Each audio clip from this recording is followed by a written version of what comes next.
আব্বা ও আগামী বছর সরিষা ক্ষেত দেখছিলাম, এবার তো সরিষা ক্ষেতে দেখতে পারলাম না। তো সরিষা ক্ষেতটা দেখাইবে না আমারে, যেহেতু ঘুরতে আইছিলাম আজগা। কানা তুই আগামী বছর শস্যের ক্ষেত দেখলি কেমনি? তুই তো চোখেই দেখোস না। আরে তুমি বুঝো না, সরিষা ক্ষেতের খানিত লেগে গেলে আমি কইতারাম যে কোনটা সরিষা ক্ষেত, নিয়ে চলো আগে আমারে তুমি। আচ্ছা আয় তুই তোর শস্যের ক্ষেত দেখায় নি আয়। আচ্ছা আয় শস্যের ক্ষেত দেখায় দেখি তোরে।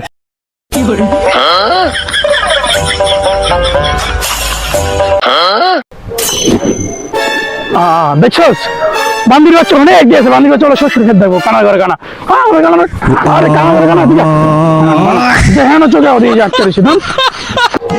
আয় আয় এই দেখ সামনে সব ক্ষেত দেখছস, এই যে সব শস্য, কি সুন্দর গ্রাম দেখছস, গ্রাম হইতেছে গ্রাম পাস।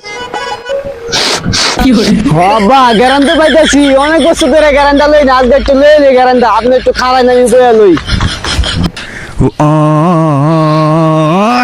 আব্বা অনেক বছর পরে সরিষা ফুলের গ্যারান পাইলাম, মনে হয় যে আমার পুরান প্রেমিকার কথা মনে পড়ে গেছে গা। বান্দির বাচ্চা ঘাসের ভিতরে যে গ্রামে যাবা শস্য ক্ষেত, আবার বলে পুরান প্রেমিকের কথা মনে পড়ে গেছে। বান্দির বাচ্চা গ্রাম